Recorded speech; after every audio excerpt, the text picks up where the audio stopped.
मारकर बोल करेंगे। Clear? If I talk about the two conditions बेटा, one was basically Meigs syndrome. मुझे बताओ मीक सिंड्रोम में the patient will have a classical triad. What is that classical triad?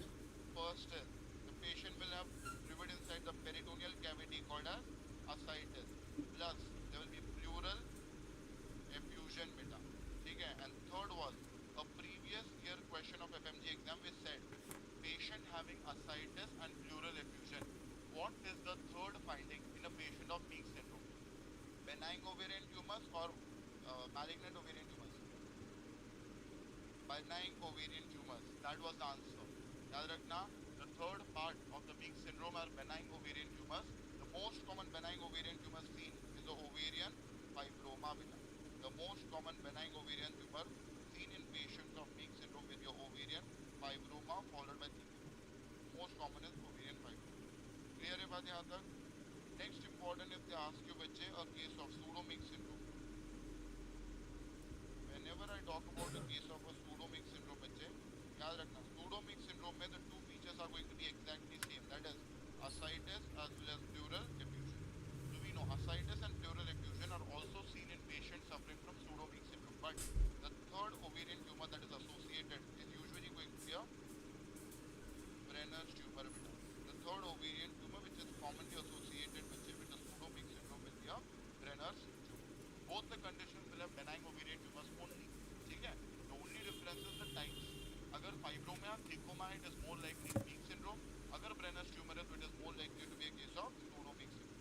We know ovaries are radiosensitive or radioresistant. Ovaries are the most radiosensitive organs in the whole body. Clear है बात? If they ask you ovarian tumors are radiosensitive or radioresistant, ovarian tumors are radio resistant. That's the reason why ovarian tumors cannot be treated by radiotherapy beta. Clear? The only ovarian tumor which is radio sensitive, तो हमें पता है बेटा that the only the only radio sensitive ovarian tumor बेटा, ठीक है? तो if they ask you the only radio sensitive ovarian tumor बच्चे, answer is nothing else but this germinoma. And we know this germinoma is nothing else but a germ cell malignancy beta. So this germ cell malignancy called as this germinoma बच्चे, it is the only radio sensitive ovarian tumor. All other ovarian tumors are going to be radio resistant beta. Clear है बात? So these are the points that you need to remember. So इसीलिए ovarian tumors can they treated by radiotherapy? No, they are not usually treated by radiotherapy beta. That's the reason it is surgery plus chemotherapy, which is the management for ovarian tumors beta. Done with this? Next is the case beta. Done? Next is a case जहाँ पे we are having a 16-year-old girl, that is a teenager or an adolescent girl, presenting to you with complaints of low-grade fever, weight loss, and abdominal pain beta. And she is also having amenorrhea for the last 6 months. 6 months मतलब acute or chronic history? Chronic history beta. ठीक है? Pelvic mass was felt on the left side बच्चे, and hysterosalpingography may show you this kind of a picture. तो यहाँ पे you are getting a very classical appearance on hysterosalpingography, where definitely there is a classical tobacco pouch appearance of the fallopian tube. We know whenever there is a tobacco pouch appearance of the fallopian tube, that is due to collection of fluid inside the fallopian tube. And collection of fluid in fallopian tube is known as hydrosalpinx beta. So जब भी the patient is going to have hydrosalpinx, that will give a classical tobacco pouch appearance of the fallopian tube on hysterosalpingography. अब मुझे बताओ बेटा, whenever there is a young female with a long history of some genital infection and a hydrosalpinx or tobacco pouch appearance, has to be a diagnosis of genital TB, that is genital tuberculosis beta, or you can even call it as a tubercular PID. Clear है बात? याद रखना important keywords क्या क्या थे. First is adolescent female beta. Genital TB is more common in virgin, unmarried or adolescent females, whereas the other types of PID are more common in reproductive age group females. Clear है बात? Next important basically beta, here there was a low grade fever with history of weight loss and a chronic history was given. These are the classical symptoms of TB beta. So the diagnosis of this case is nothing else but genital TB or a tubercular PID.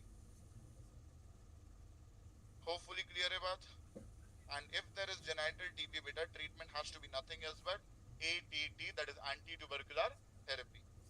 Next, if I talk about the other types of PID, which shall I? Other types of PID or pelvic inflammatory disease. Please tell me most common cause of pelvic inflammatory disease. The most common cause of pelvic inflammatory disease overall is polymicrobial, but single most common अगर cause पूछा जाए तो answer has to be chlamydia. तो single most common cause अगर पूछा जाए answer has to be chlamydia. Important is chlamydal PID is symptomatic or asymptomatic. हमें पता है बेटा chlamydal PID is usually asymptomatic. Patient does not have any symptoms बेटा due to a chlamydial PID. Clear है बात? If they ask you then what is the most common cause of symptomatic PID बच्चे, तो हमें पता है the PID which is going to cause pain or other symptoms बेटा is nothing else but gonorrhea. So gonorrhea is a severe infection बेटा, so gonorrhea is going to be the most common cause of symptomatic PID बेटा. No issues with this. अब whenever a female presents to you, we know PID or pelvic inflammatory disease is more common in females who are young and in the reproductive age group beta. Here, those females who are sexually active. Important is, here the female will come to us with a classical triad known as pain, abdomen, amenorrhea or absence of menses and bleeding per vagina. This was the same classical triad even found in patients of ectopic pregnancy. So to differentiate, we have to do a examination beta. When I do a per vaginal examination, ectopic pregnancy में there was only tenderness on cervical motion. तो ectopic pregnancy होता तो there was only cervical motion tenderness. But अगर PID है, patient will have uterine tenderness, adnexal tenderness and even cervical motion tenderness. तो अगर हर जगह ही दर्द हो रहा है, हर जगह ही tenderness present है, that is a case of PID beta. And here as it is an infection, the patient will surely have a history of fever as well. Important, in cases of PID beta, I can collect the discharge and send it for culture if you want to know the exact cause. Treatment is going to be, as it is bacterial infection, treatment has to be antibiotics. The two preferred antibiotics will be, first is, पहले तो we have to give an injection of antibiotic stat, and that will be definitely beta a injection of third generation cephalosporin. Okay, so either you can give drugs like ceftriaxone or cefixime beta. Clear? So cefixime, cefodoxime or ceftriaxone, these are the cephalosporins that you can give stat. ये तो बस single injection होता है बेटा.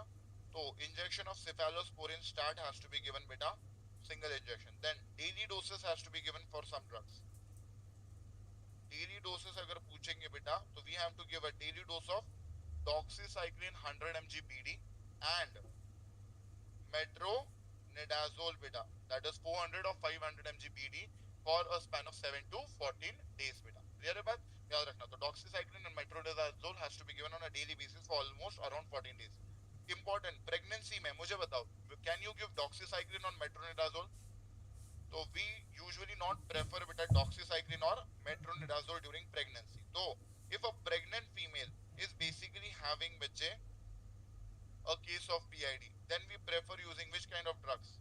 Instead of doxycycline, we use azithromycin, and instead of metronidazole for anaerobes, we use clindamycin. ठीक है? तो azithromycin plus clindamycin combination is usually preferred during pregnancy beta. Clear है बात? For a PID case. Important is beta, sometimes PID can spread to the abdominal cavity, and once PID spreads to the abdominal cavity, there will be infection and adhesions inside the abdominal cavity, and patient will come to us with features like abdominal pain or a right hypochondrium pain along with a history of fever, and even the Murphy's sign would come out to be positive. That is a likely case of, we know it is a very close differential diagnosis for acute cholecystitis, right? Hypochondrium pain. So it is a very close differential for acute cholecystitis, but when you do a laparoscopy, you are able to see this kind of a picture. So here you are able to see very classical Voilin string adhesions. और हमें पता है बच्चे that whenever Voilin string adhesions are going to be seen, it is a classical diagnosis of which condition? Fitz-Hugh-Curtis syndrome. तो ये याद रखना, this was a previous year image based question. इतना याद रख लो बस कि in case if there are Voilin string adhesions बेटा, ठीक है, if there are Voilin string adhesions, then that is a likely diagnosis of Fitz-Hugh Curtis syndrome. बस image based question आता है इसका. They will not even usually give a history, just a plain image based question. तो याद रख लेना, इसको देखते ही पता चलना चाहिए. It is a classical picture where there are adhesions or synechiae formed between the liver and the peritoneum or diaphragm. That is known as Fitzhugh-Curtis syndrome. Now let's talk about the three types of vaginitis, beta. Shall I? So vaginitis में the female may have pain, there can be vaginal discharge, and the female may have itching or pruritus. These are the usual features of vaginitis. Shall I? The first picture is, यहाँ पे whenever the female has vaginitis, on colposcopy, you are able to see an inflamed cervix, beta. And that inflamed cervix is classically called as strawberry cervix or a strawberry vagina, beta. So here you are able to see a strawberry cervix or a strawberry vagina, also called as colpitis macularis. Next, here I am able to see a very greenish frothy discharge, beta. ठीक है, I am able to see a greenish frothy discharge and the female is complaining of pruritus or itching. What is the likely diagnosis? हमें पता है strawberry cervix or strawberry vagina with greenish frothy discharge has to be a diagnosis of trichomoniasis.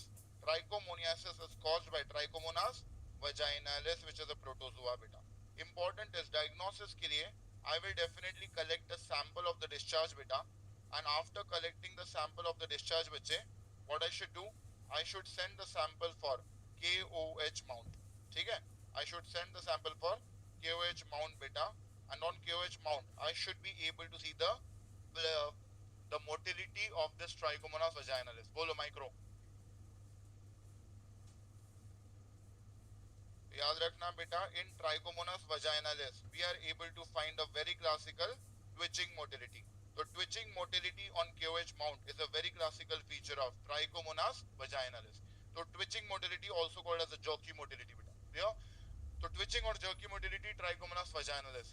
Darting motility, Vibrio cholerae. So darting motility is seen in Vibrio cholerae. Swarming motility, Proteus. So Proteus is going to have a swarming motility, beta. Next, tumbling motility, Listeria. Tumbling motility is usually seen in Listeria, beta. That is what is important to remember. Clear है? So, and corkscrew-like motility, it is Spirochetes or the Treponema pallidum, beta. So it is Spirochetes or Treponema pallidum, which is going to have the corkscrew-like motility, beta. That is what is important. Chalo. Next important if they ask you, beta, is what is the treatment or the drug of choice in this condition? Do we know the treatment or drug of choice in trichomoniasis is metronidazole. Metronidazole again 400 or 500 mg BD, beta, for a span of 7 to 14 days. Important. So we have to treat only the female or both partners. In trichomoniasis, treat both the partners because it is a sexually transmitted infection, beta. No issues with this, anybody? Next important is a picture. अब मुझे बताओ, strawberry cervix or vagina is trichomoniasis. Strawberry gallbladder, cholesterolosis. ठीक है, तो strawberry gallbladder is seen in cholesterolosis. Strawberry gums, vaginous granulomatosis. So strawberry gums are seen in vaginous granulomatosis. Strawberry tongue, one is scarlet fever, second Kawasaki disease. So scarlet fever and Kawasaki disease will have definitely strawberry tongue. Next, यहाँ पे you are able to see curdy whitish discharge, beta. तो हमें पता है the patient is having curdy white discharge, दही जैसा discharge है बेटा. It is very thick and stuck to the walls. Along with that, the patient will have intense itching called as pruritus. So curdy white discharge with a lot of itching, बच्चे, that is nothing else but pruritus. The classical diagnosis of the patient is candidiasis. Important is, if I talk about vaginal candidiasis, beta, we know it is mainly caused by which Candida species? It is mainly caused by Candida albicans, beta. So it is mainly caused by Candida albicans, so everything appears white, beta. Important is, vaginal candidiasis अगर है, so it is more commonly during which time? Pregnancy. Most common type of vaginitis during pregnancy is vaginal candidiasis. Reason is, during pregnancy we have acidic pH, beta. Clear? Important is, अगर vaginal candidiasis है, तो obviously I can again send the discharge for KOH mount And whenever I will send the discharge for KOH mount, I should be able to see pseudo hyphae. So pseudo hyphae, if they are seen beta on the discharge on the QH mount, it is a case of vaginal candidiasis beta. Clear about that is important to be remembered. If I talk about candida, it shows which phenomena? Germ tube formation and the Raynaud's broad phenomena beta. Germ tube formation or Raynaud's broad phenomena is seen with candida. Another PYQ from FMG exam, that अगर तुम्हें जानना है कि कौन सी species cause कर रही है, तो species identification of candida can be done with the help of an investigation called as chrome agar beta. So species identification is done with chrome agar. Next, if they ask you बच्चे about the treatment of the patient, अगर treatment की बात करेंगे तो the drug of choices fluconazole बेटा. तो fluconazole can be given. अगर fluconazole नहीं है ऑप्शन में, we can give clotrimazole beta. Fluconazole, if it in case it is not an option, go for clotrimazole. Fluconazole, it is going to be 150 mg stat. So 150 mg stat has to be given. We usually treat the female. Male partner is only treated if symptomatic. Only if the male partner is symptomatic, we treat that male partner beta. Clear है बात? Next is a picture जहाँ पे I am able to see thin discharge or thick discharge beta. I am able to see a thin watery discharge beta. बराबर? So there is a thin or a watery discharge which we are able to see beta. Second important, when we do a microscopic examination of the discharge, we are able to see the vaginal epithelial cells loaded with a lot of bacteria beta called as the glue cells beta. So second important feature will be the glue cell. Whenever I take this vaginal discharge and add a 10% KOH to it, it gives me a very fishy or an ammoniacal odor called as. So whiff test in this condition is going to be positive. So whenever you take a discharge and add KOH, that gives you a very fishy odor. That is whiff test. And fourth important, vaginal secretion का pH will be more than 4.5. That is alkaline. Vagina के हिसाब से alkaline. Clear? So vaginal pH more than 4.5. This is called as which criteria? We know बच्चे, this is classically known as the Amsel's criteria. And हमें पता है that whenever the Amsel's criteria is positive, it is a classical diagnosis of which condition? Bacterial vaginosis beta. So we know it is a classical diagnosis of bacterial vaginosis. अब मुझे बताओ, if it is a case of a bacterial vaginosis, we know bacterial vaginosis is the most common type of vaginitis. याद रखना, the most common type of vaginitis अगर पूछेंगे तो answer is bacterial vaginosis. In this condition, the normal bacteria of the vagina are going to decrease. What is the normal bacteria of vagina? The lactobacillus, also called as Doderleins bacilli. याद रखना, ये पूछा था question. Normal vaginal bacteria. Answer is lactobacillus, also known as Doderleins bacilli beta. That is going to decrease, and the organisms like Gardnerella vaginalis or Urea plasma, they are going to increase beta. ये खराब वाले bacteria होते हैं. In this condition, बच्चे, here what should be the treatment? We have to give metronidazole. Again 400 to 500 mg BD for a span of 7 to 14 days. Only given to female partner. Only female partner is treated in bacterial vaginosis because it is not a sexually transmitted disease. It is not STD beta. That is important to be remembered. Which is the score basically that we use in bacterial vaginosis? Nugent score. So the score that we use in bacterial vaginosis is called as the Nugent score beta. That is what is important. Clear? क्या करना है? Break. 2 पन्नों के लिए break चाहिए तुम्हें.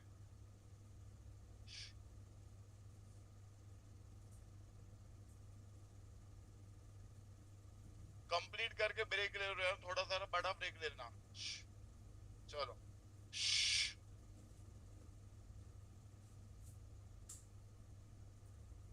Let's start. 28-year-old obese female beta. We are having a 28-year-old, that is a young obese female, complains of infertility, hirsutism. What is hirsutism?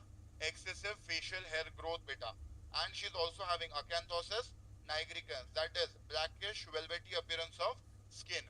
And that acanthosis nigricans is a hint of insulin resistance. Any patient who is having insulin resistance may have acanthosis nigricans, like patients who are obese, patients who are suffering from type 2 diabetes mellitus, patients who are suffering from metabolic syndrome, patient who are having gastrointestinal malignancy, or the patients who are suffering from PCOS. Next important, ultrasound shows this kind of ovary beta. क्या दिख रहा है? Multiple follicles which are large or small. So we are able to see multiple follicles which are smaller in size beta. They are maximum 2 to 9 millimeter in size. And how many follicles should be there? More than 20 follicles should be there beta for the diagnosis. Okay? Not according to Rotterdam's, but otherwise. Okay, there should be at least more than 20 follicles which are very small beta, 2 to 9 millimeter. According to Rotterdam's, it is more than 12. According to the other criteria, it should be more than 20 now in the updated one. Clear? So that is important to remember. So अब याद रखना है यहाँ पे, these small follicles which are more than 20 in number beta, they will give you a very classical appearance called as, it is either called as necklace or string of pearl beta. Either you can call it as of pearl appearance, or you can call it as the necklace of pearl appearance beta. That is what is important to remember. Clear? So necklace of pearl or string of pearl appearance is a very classical feature in the ultrasound of a patient suffering from PCOS. Okay? So we know the diagnosis of patient is nothing else but PCOS, that is polycystic ovarian syndrome, a polycystic ovarian disease, जो भी बोलना है. We know PCOS or polycystic ovarian syndrome is also called as which syndrome? It is known as the Steen-Leventhal syndrome beta. It is also called as the Steen-Leventhal syndrome. That is important to be remembered.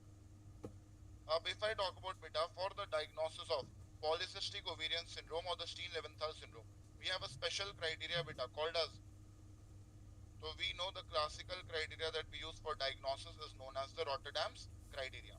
Now, according to Rotterdam's criteria, when we go, at least two features should be positive out of the three. At least two features should be positive out of three. Now, क्या क्या features है? First feature is anovulation. Anovulation beta can be described as infertility or amenorrhea or oligoamenorrhea. तो तीनों में से कुछ भी हो सकता है. Infertility, amenorrhea और oligoamenorrhea. That is suggestive of anovulation. Next is hyperandrogenism. We know that this thick ovarian stroma in the center produces excess amount of androgens. So hyperandrogenism will be described as hirsutism. So excessive facial hair growth in females, that is hirsutism, or they will say virilization beta. Yeah? And third is PCO look on ultrasound beta. That is multiple small follicles on the ultrasound more than 12 according to Rotterdam. Clear? So that is what is important to remember. No issues with this. Now, here in PCOS, there is always a problem with ovulation beta. Ovulation cannot happen. Reason? Two reasons. Understand beta. One, due to insulin resistance. Second, the excess androgen secreted by the ovarian stroma, which is folliculotoxic. That will not let the follicles grow in size. And if the follicles will not grow only beta, they will not rupture causing ovulation. That's the reason why there is anovulation in PCOS बच्चे. So here the patient will also have obesity, and obesity occurs due to, or acanthosis nigricans occurs due to insulin resistance. Next, when you do a workup beta, you will find there will be high levels of LH. Why?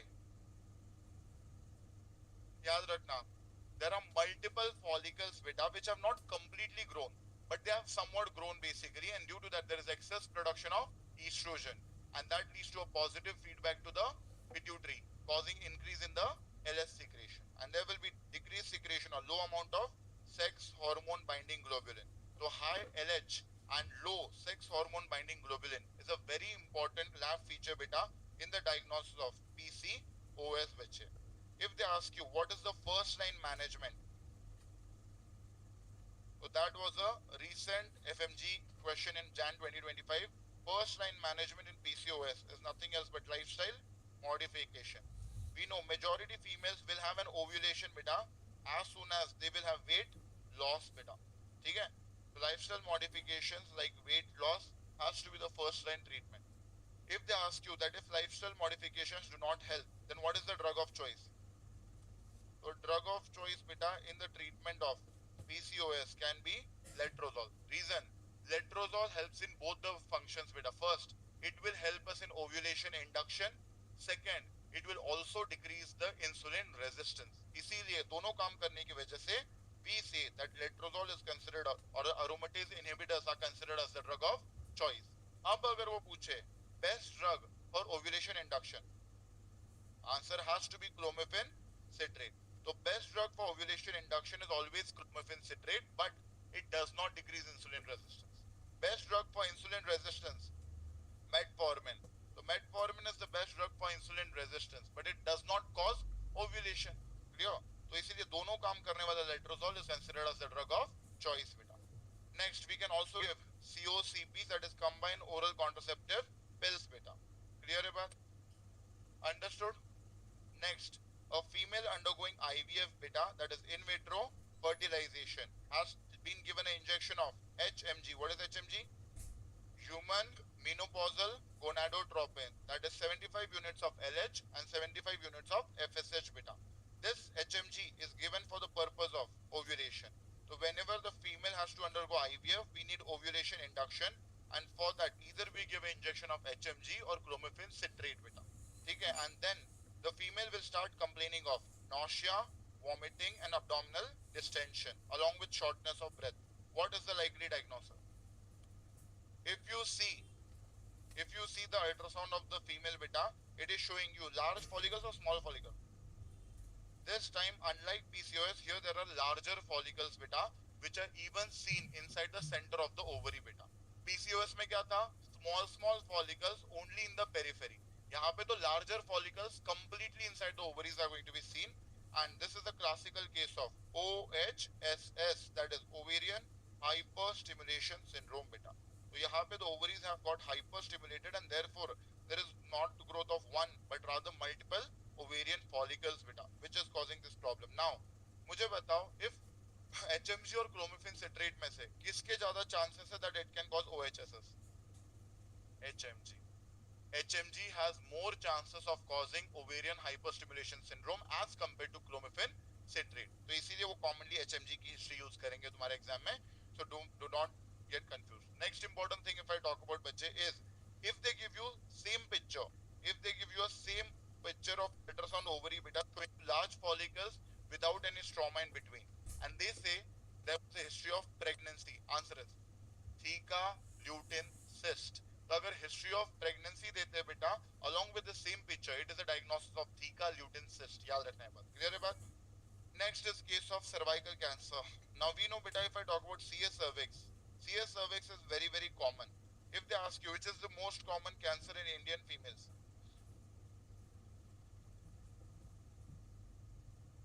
so most common cancer in females worldwide is breast cancer.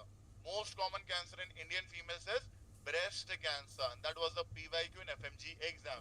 Don't make a mistake. Okay, so breast cancer is definitely the most common cancer in Indian females also. Most common genital cancer in Indian females, cervical cancer or CA cervix. Important. We know as it is so common beta, that is the reason screening has to be done. Now, the time for screening is going to be which?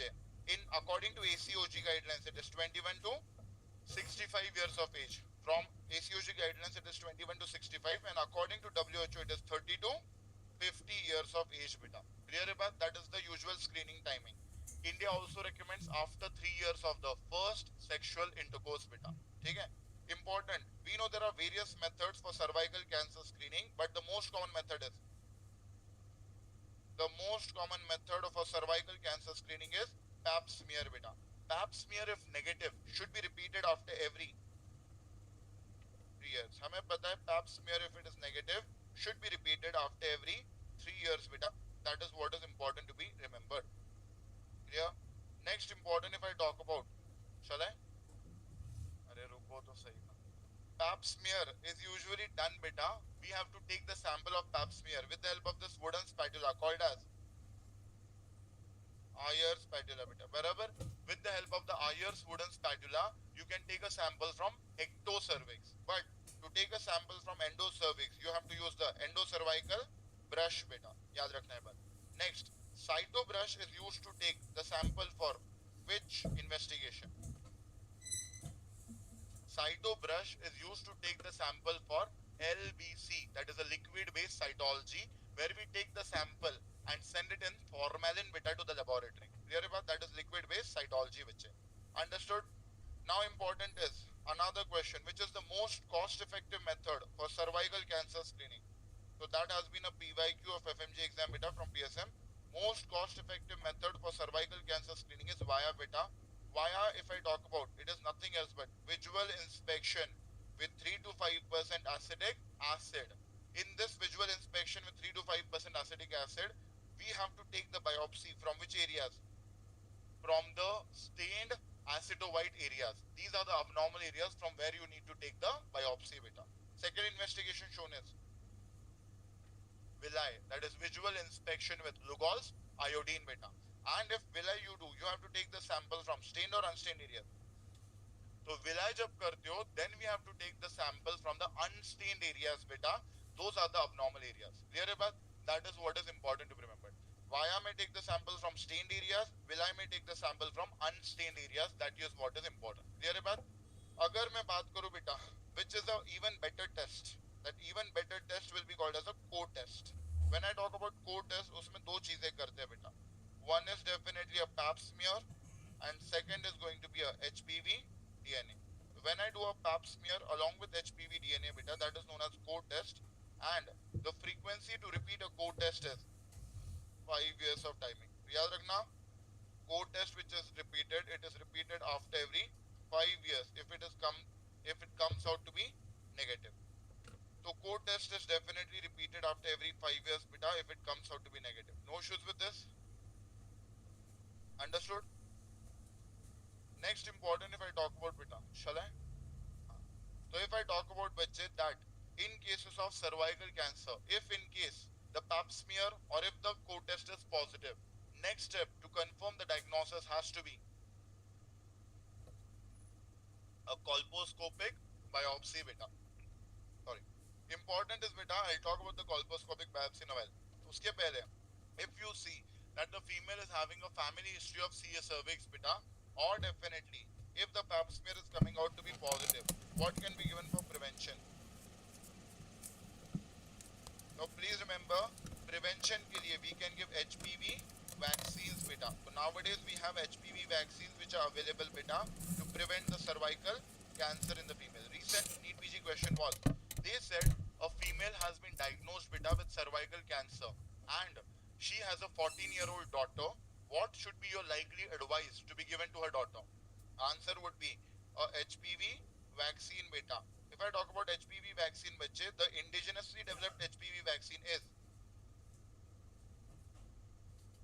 याद रखना, the first HPV vaccine developed was Cervarix, then came Gardasil, then came a nonavalent vaccine called as Gardasil 9, and now we have a indigenously developed vaccine in India called as Cervavac beta. That should be given between what time? Minimum 9 to maximum 45 years of age.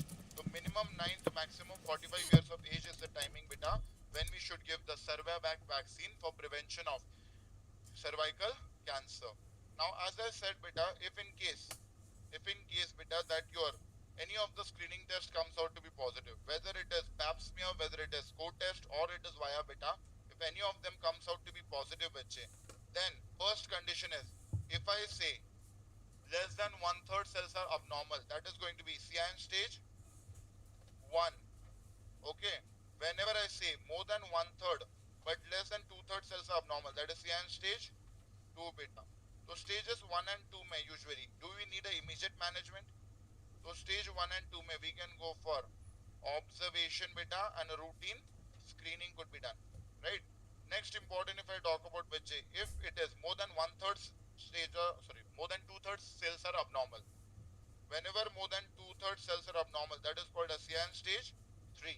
In cyan stage 3 beta, what should be the management? So in cyan stage 3, the management is going to be LEEP. Whenever I talk about LEEP beta, what is LEEP? Loop electrosurgical excision procedure. So cyan stage 3 mein, we should always go for a management, and that is loop electrosurgical excision procedure, where that electrosurgical loop is going to ablate or damage all the abnormal cells beta. Clear hai baat? If the female is more than 35 years of age, then I better go for a conization beta. Then I better go for a conization, basically. That is what is important. Reason why conization cannot be done beta if a female is younger. So we know beta, if you do a conical excision of the cervix called as conization in younger female, the cervix will become short or incompetent, increasing the risk of second trimester abortions. इसीलिए conization is not preferred less than 35 years of age beta. Next, if I talk about CS cervix, बच्चे, CS cervix की अगर मैं बात करूं, please tell me it is more commonly squamous or adeno? So we know CS cervix has to be more commonly squamous cell carcinoma beta.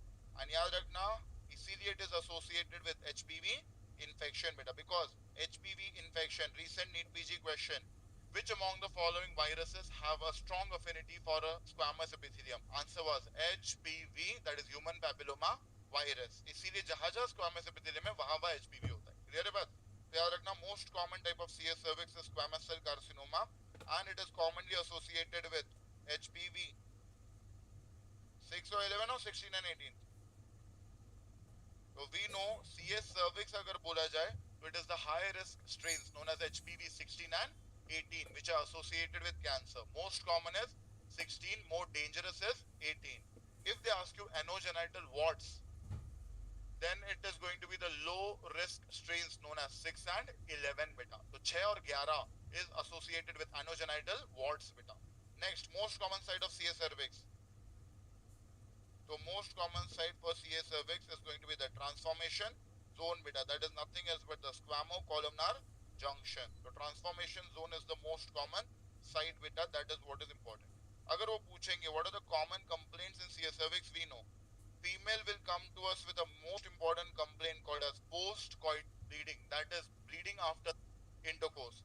याद रखना, post-coital bleeding in an elderly female is very very classical of CA cervix beta. Another complaint is going to be post-menopausal bleeding. Post-menopausal bleeding is seen in CS cervix as well as in endometrial cancer beta. That is important. Post-menopausal मतलब bleeding after 1 year of menopause.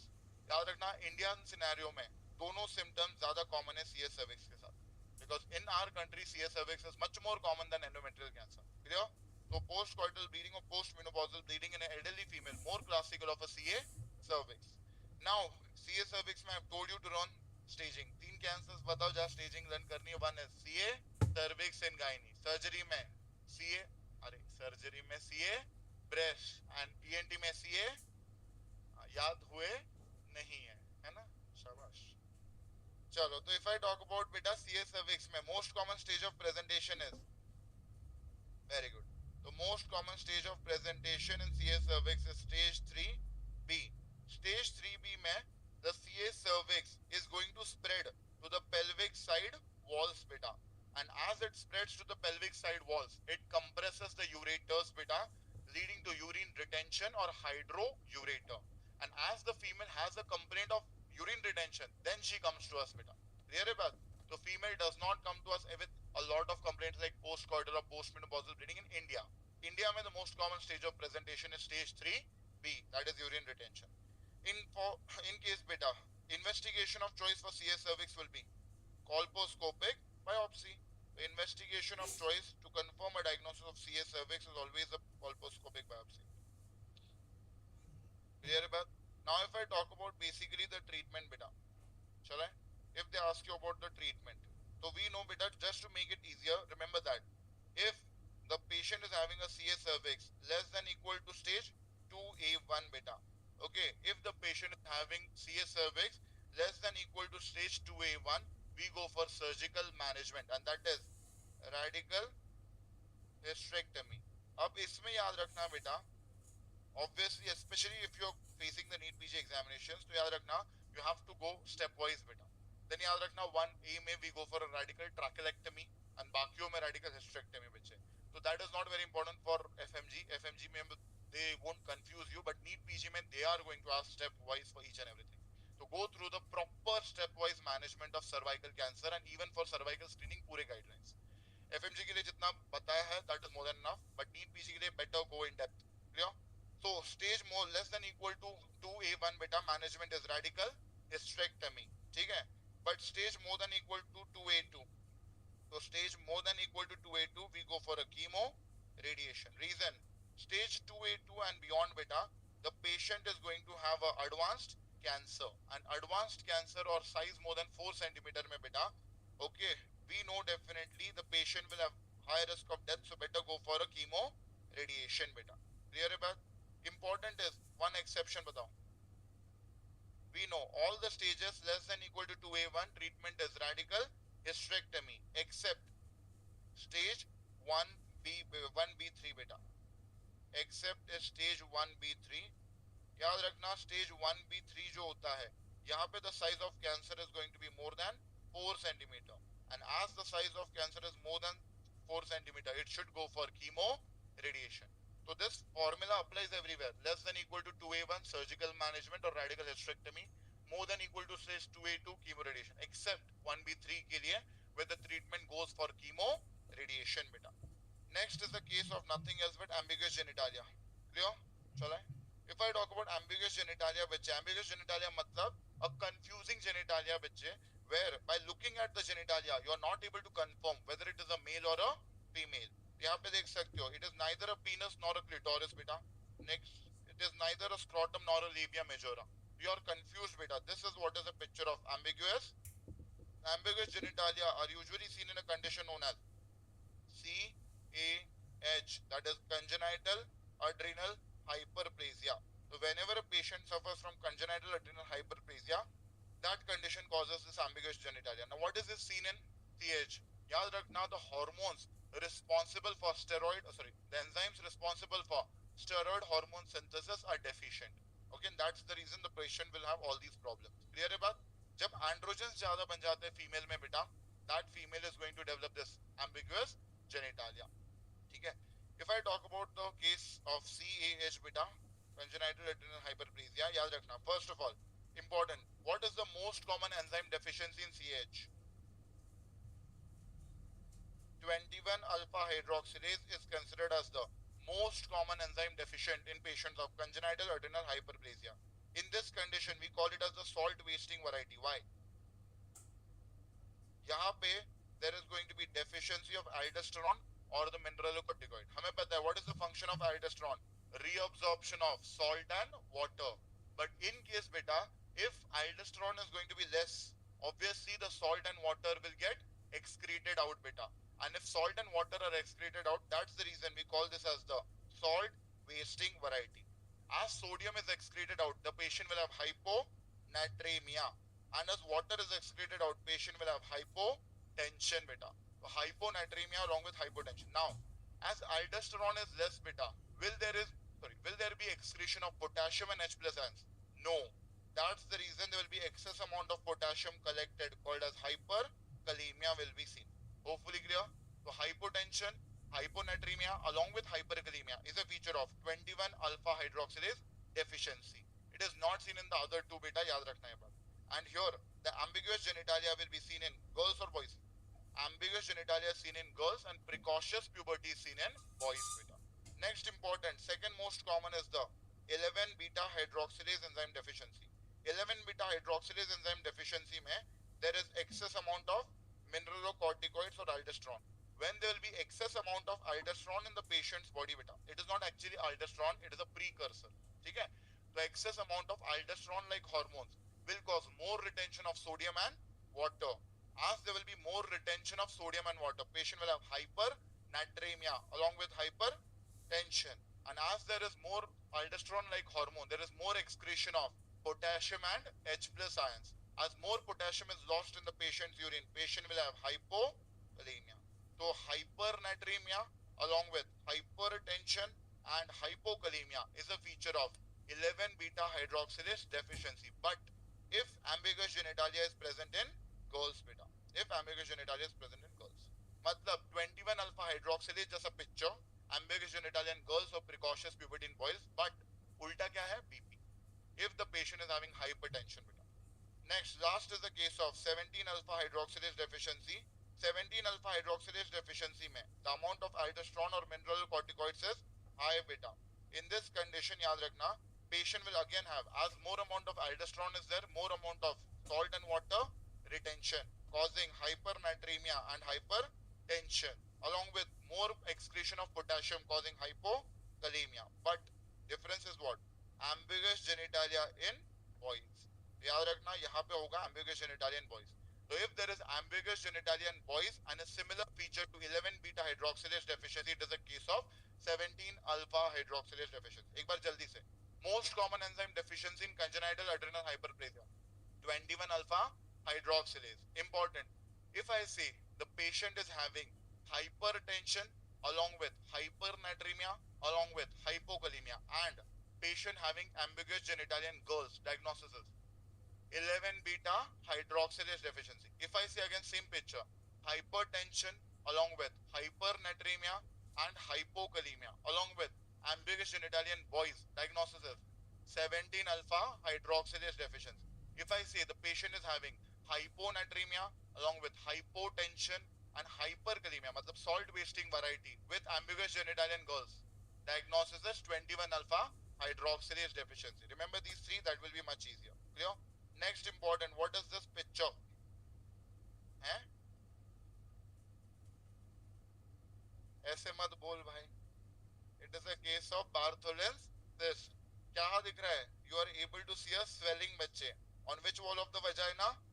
On posterolateral wall of the vagina. Shh.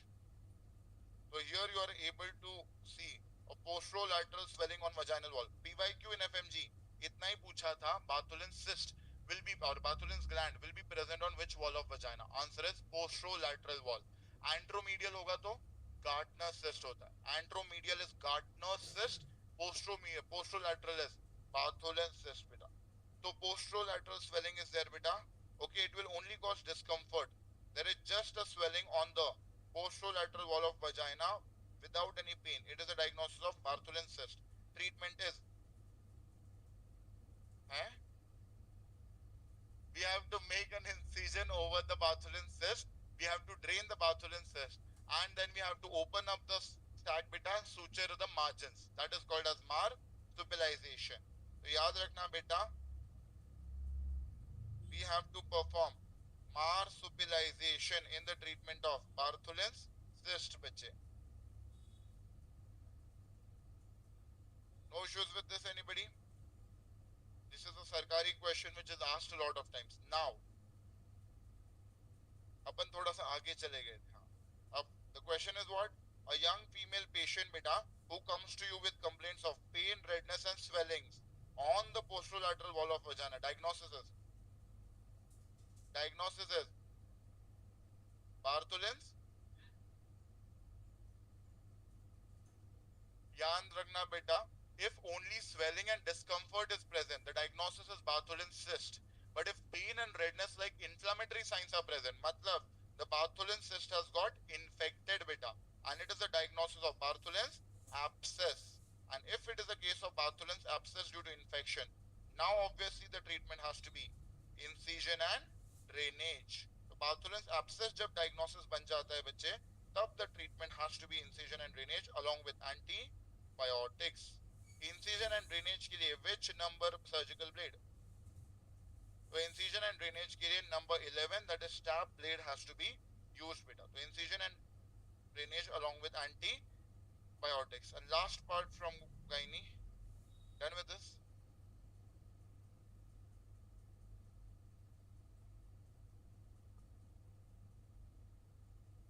Now, very easy. A young female, young female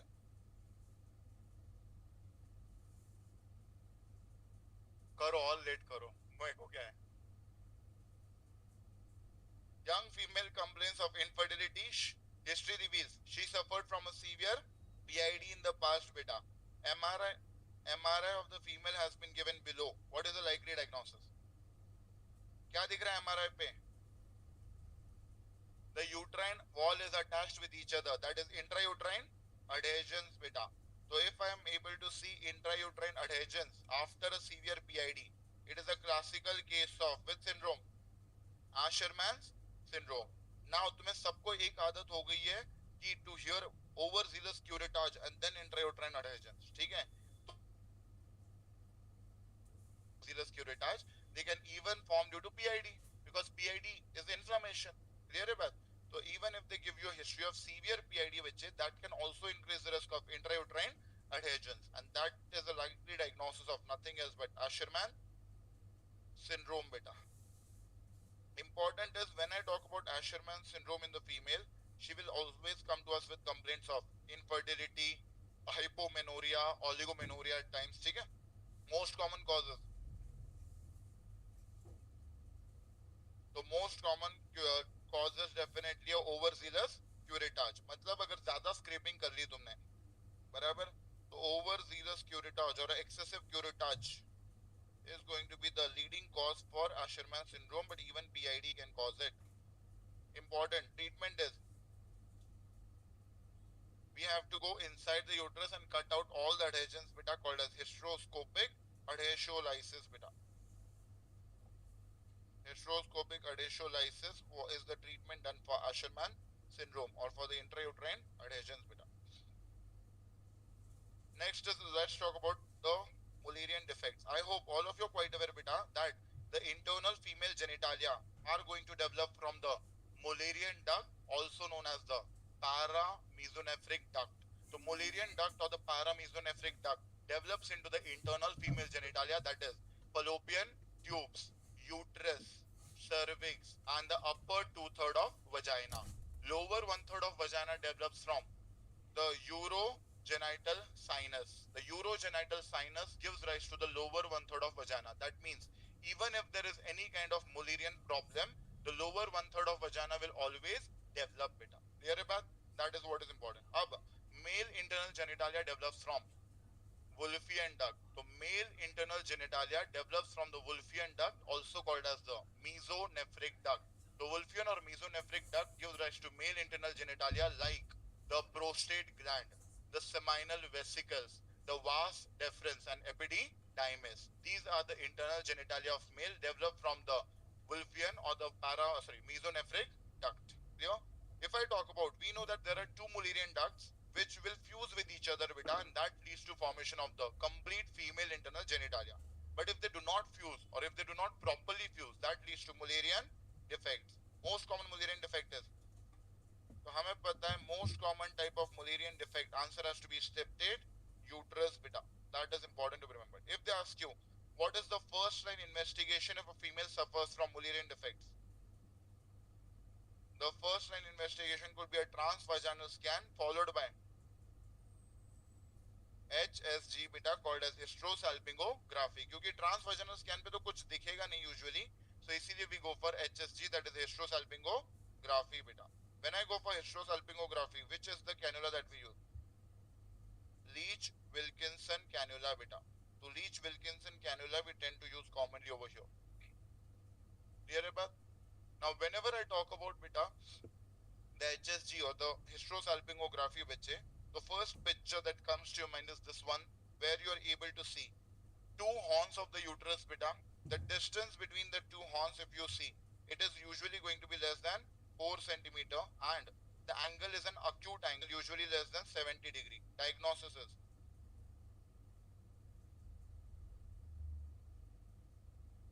septate uterus beta. याद रखना, when the distance is less than 4 centimeter and the angle is acute less than 70 degree beta, it is a classical diagnosis of septate uterus. Next picture में क्या दिख रहा है? Here you can see beta, both the horns of uterus are seen beta, but the separation is almost till the lower part of the uterus. Can you see? The separation is almost seen till the lower part of uterus. If you see the distance, it will be more than usually 4 to 5 centimeter beta. Next important, angle will be more than 105 degree beta. So obtuse angle होगा usually, and this is the case of which uterus? Bicornuate uterus. याद रखना, HSG or hysterosalpingography can never clearly distinguish between a septate or a bicornuate uterus. These are just the first. This is just the first line investigation. You have to go for better investigations beta further. ठीक है? Even your obs and gynec are not able to differentiate properly with HSG, but your examiner wants you to differentiate properly. ठीक है? So that is what is important. Next, if I talk about a picture beta that is seen over here, only one horn of the uterus is developed over here, and that is a classical picture of unicornuate uterus beta. That is a classical picture of unicornuate uterus. Next important beta is another picture जहाँ पे I am able to see two uterus, two cervix and two vaginas beta with two cannulas. जब भी दो cannula दिखे बेटा, it has to be uterine diadelphys बच्चे. That has to be a feature of uterine diadelphys. Hopefully clear. Now if they ask you beta what should be the treatment if the person is basically having, so it is nothing else but what is done. So best investigation बताओ पहले. First line investigation is TVS or HSG. Best investigation is MRI is best radiological investigation. Best investigation overall. Laparoscopy plus. Obviously nothing better than this ना. तुम जाके देख रहे हो directly.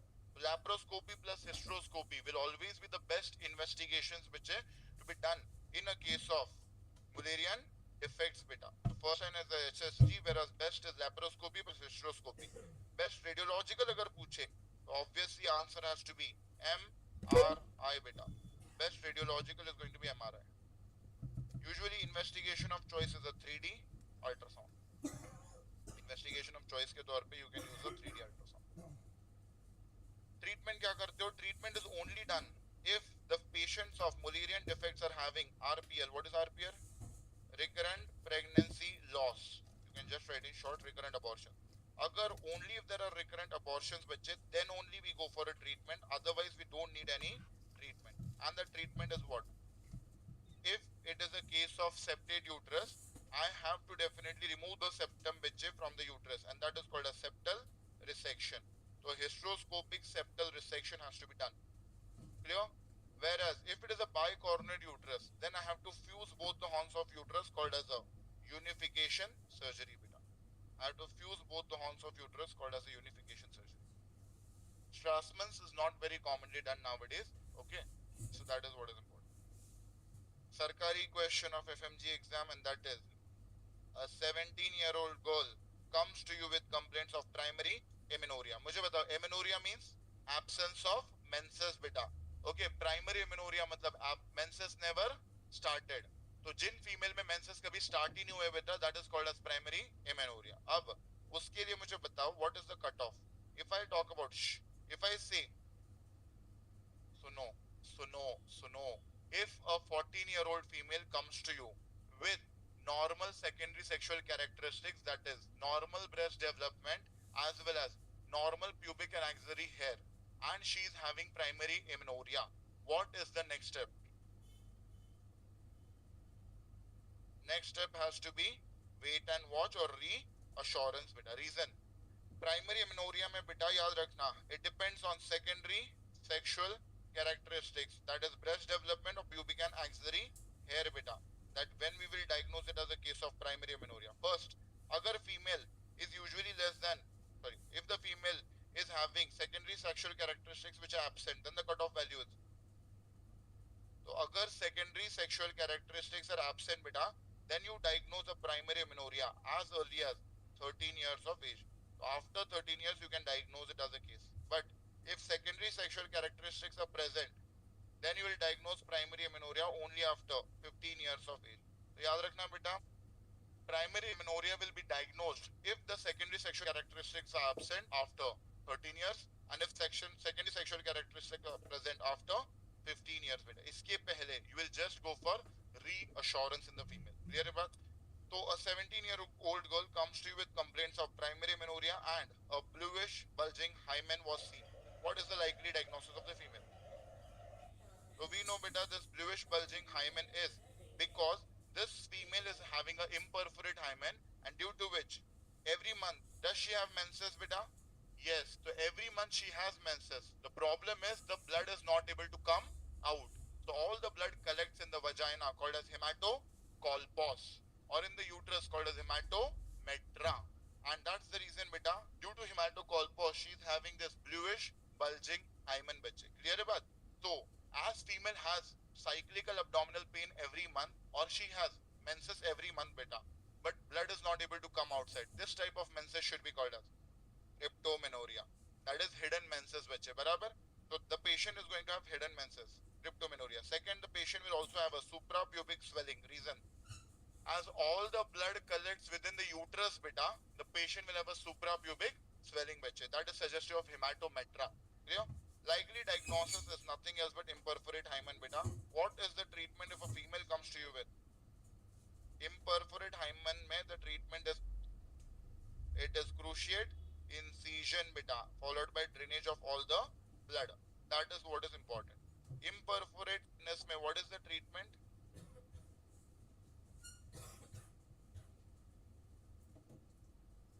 Very good. Anorectoplasty.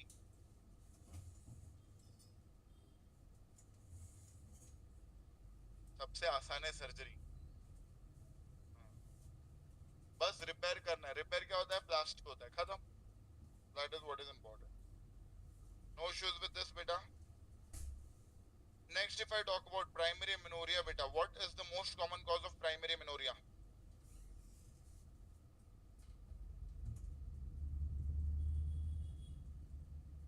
Primary amenorrhea में pregnancy होगी. Most common cause of secondary amenorrhea is pregnancy beta. Secondary amenorrhea मतलब female had normal menses earlier and now she's having amenorrhea. That is secondary amenorrhea. उसका most common cause is pregnancy. But most common cause of primary amenorrhea is gonadal dysgenesis. मतलब when the gonads of the female, that is ovaries, are not properly formed. And the most common of the leading cause worldwide is Turner's syndrome, where the female is going to have streak ovaries beta. Another reason after Turner syndrome would be Swyer syndrome. Very good. Another reason basically is going to be Swyer syndrome beta, where also there will be a dysgenetic gonads in the female, causing gonadal dysgenesis. Leading causes obviously Turner's syndrome.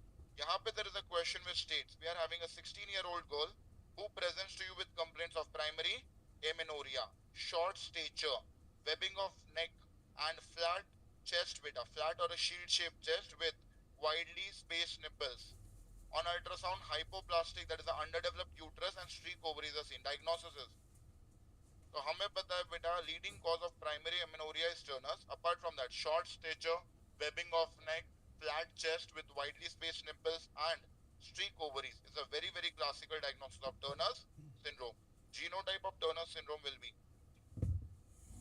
so Turner's syndrome and the genotype is going to be 45XO beta. That is what is important. It is a monosomy X. 47XXY is Klinefelter syndrome. Trisomy 13 is Patau syndrome. Trisomy 21 is Down syndrome. Trisomy 18 is Edward syndrome. That is what is important. 47XXX is 47XXY is Klinefelter's. 47XXX is super female. Clear about? If I talk about basically beta this condition, it is Turner syndrome 45XO. As there is one less female chromosome or X chromosome, that's the reason the ovaries will not develop beta. Next, patient is going to have inward curvature of the fifth digit called as crenodactyly. Patient will have a lymphatic sequestration swelling in the posterior triangle of neck called as cystic hygroma. हमें पता है बेटा cystic hygroma is a very classical hint for Turner's syndrome. Cystic hygroma can lead to difficulty during labor. ठीक है, it can lead to prolonged or obstructed labor बेटा. Cystic hygroma is transilluminant, positive or negative? Positive. Very good. Next, females of Turner syndrome will have normal IQ or mental retardation. So Turner syndrome will always have normal IQ. If they say same presentation as of Turner's with mental retardation, diagnosis is same presentation as Turner syndrome with mental retardation or low IQ is Noonan syndrome. Very good. It is going to be Noonan syndrome. Noonan syndrome mein what is going to be the most common congenital heart defect? Pulmonary stenosis. So Noonan syndrome mein the most common congenital heart defect will be pulmonary stenosis. But most common congenital heart defect in cases of Turner syndrome will be bicuspid aortic valve. So most common congenital heart defect बच्चे in patients of Turner syndrome is bicuspid aortic valve followed by coarctation of aorta. Followed by coarctation of aorta. Coarctation of aorta on the chest X-ray shows me very classical sign called as, one is inferior rib notching, second is the figure of three sign. So figure of three sign or inferior rib notching is a feature of coarctation of aorta. That is what is important. Clear about? Most common congenital heart defect in Down syndrome. Endocardial cushion defect. धीरे धीरे जरा. Endocardial cushion defects. ठीक है. Endocardial cushion defects are the most common congenital heart defect in Down syndrome. And last part, primary amenorrhea care, the common causes which keep on coming in the exam beta. One is Mullerian agenesis, and second is testicular feminization syndrome. If I talk about Mullerian agenesis, here the patient is genotypically a female beta, but the Mullerian duct of the female does not develop. So the internal female genitalia will be absent. Mullerian agenesis is also called as Mayer-Rokitansky-Kuster-Hauser syndrome. Whereas testicular feminization syndrome, here patient is genotypically a male beta, but here definitely the patient will have undescended testes and less testosterone. इसीलिए the male internal genitalia does not develop, and due to Y chromosome even the female internal genitalia doesn't develop. तो कुछ नहीं होता इस patient में. Clear? Neither female internal genitalia nor male internal genitalia. This condition is also known as androgen insensitivity syndrome. ठीक है? So you know that this female is your brother. Clear? That is important to remember. Next, whenever these patients come to you beta with complaint of primary amenorrhea, we have to go stepwise beta. The first step is external examination. An external examination check for secondary sexual characteristics, that is breast development, and secondly pubic and axillary hair. Now we know beta, this we have to check basically during the external inspection or external exam. First is in Mullerian agenesis, the breast development is absolutely normal. Reason is in Mullerian agenesis there are normal ovaries, so normal estrogen production and therefore normal development of breast. In testicular feminization syndrome, patient will have large feminine breast. Reason basically beta, क्योंकि हमें पता है here the patient is having androgen insensitivity, मतलब androgens cannot bind with the receptor and therefore they are not able to perform their function. तो इसीलिए there will be excess secretion of androgen. हमें इतना याद रखना है जब भी किसी हार्मोन के लिए रिसेप्टर रेजिस्टेंस होता है उस हार्मोन की लेवल बॉडी में ज्यादा होती है. ठीक है? So there will be excess androgen, and by an enzyme known as aromatase, all these androgens will get converted into estrogen, and that's the reason the female will have large feminine breast beta. Next, pubic and axillary hair are absolutely normal in Mullerian agenesis beta, or they are present in Mullerian agenesis. Reason, here the amount of androgen is absolutely normal in the patient's body. We know androgens are responsible for pubic hair and axillary hair development, whether it is a female or a male beta. Clear? So they are normal in Mullerian agenesis, but it is either sparse or absent in testicular feminization syndrome. Reason, in cases of testicular feminization syndrome, there is no problem with androgen production. The problem is there is an androgen receptor resistance, and that's the reason beta, the androgens are not able to bind with the receptors, and that's the reason they are not able to perform their function. इसीलिए the pubic and axillary hair development does not happen. So sparse or absent pubic and axillary hair is a very classical feature beta of testicular feminization syndrome. ये keyword होता है पूरे question का. ठीक है? पूरा question इस वर्ड से सॉल्व हो जाएगा. If there is sparse or absent pubic and axillary hair, go for testicular feminization syndrome as your answer. Next important is beta. Second step is definitely going forward, checking the external genitalia of the patient. Now when I check for external genitalia, in both the patients beta, whether it is Mullerian agenesis or it is a case of testicular feminization syndrome, in both the condition there will be a shallow blind vagina. Reason is in both the patients beta, the lower one-third of the vagina is going to develop from the urogenital sinus. That's the reason there will be a shallow blind vagina in both the conditions beta. Hopefully that's clear all of you. Next is the third step is nothing else but internal genitalia beta. If I talk about internal genitalia, whether it is a case of Mullerian agenesis or it is a case of testicular feminization syndrome, how do you check the internal genitalia? Either per or clinically. Clinically, कैसे? Per abdominal, per vaginal, per rectal. Per जाओगे jail में बेटा, याद रख. Per vaginal examination is absolutely contraindicated in unmarried females. Clear है बात? That is what is important. तो इसीलिए बेटा you have to go for either a per abdominal or a per rectal examination and check the presence of uterus, whether it is palpable or not.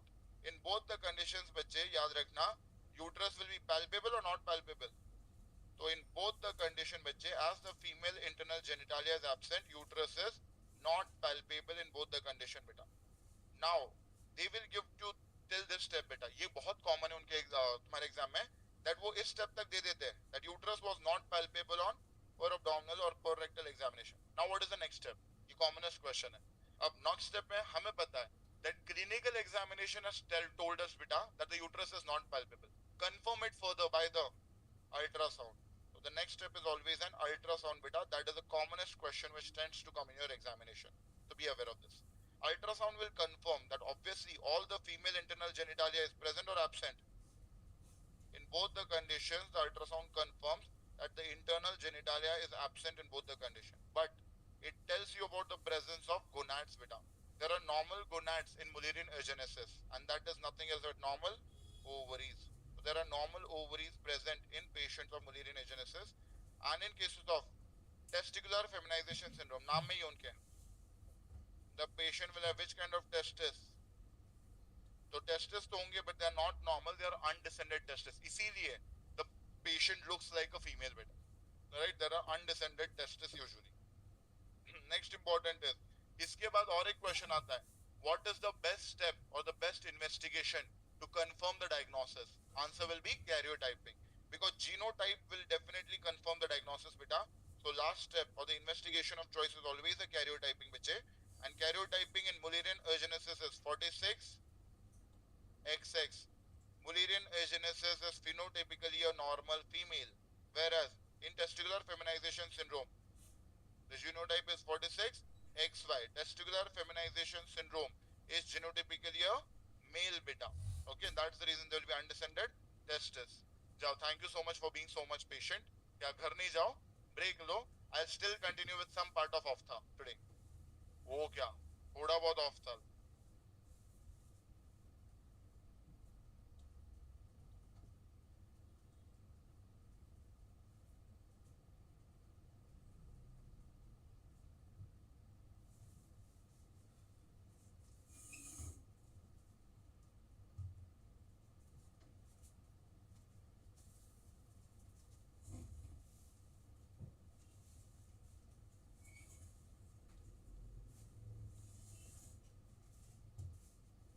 The recording has stopped.